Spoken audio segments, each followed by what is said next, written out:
Welcome to Mobile Car Mechanic. Today we're going to show you how to change the engine air filter on this 2020 Hyundai Palisade. It's going to apply from 2020 all the way to 2025. Let's get to it.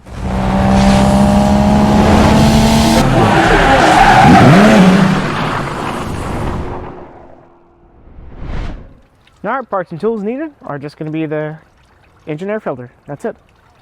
Alright, so the engine air filter is going to be more so on the driver's side.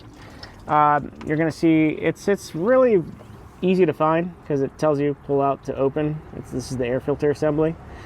So all we have to do is just fold it down. So let's go ahead and push it out, pull it out.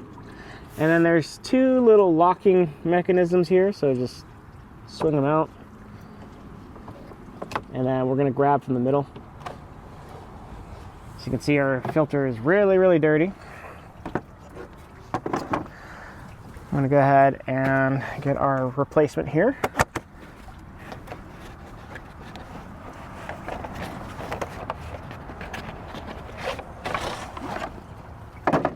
And then we have it, we're going to go ahead and put it the same way that we took it out. So this needs to be unlocked. So unlock it first.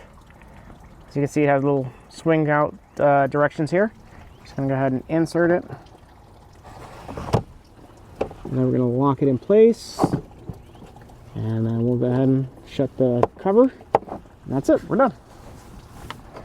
Thank you for watching Mobile Car Mechanic. Today we just showed you how to change the engine air filter on this 2020 Hyundai Palisade. Again, it's going to apply from 2020 all the way to 2025. Thank you for watching, and see you on the next one.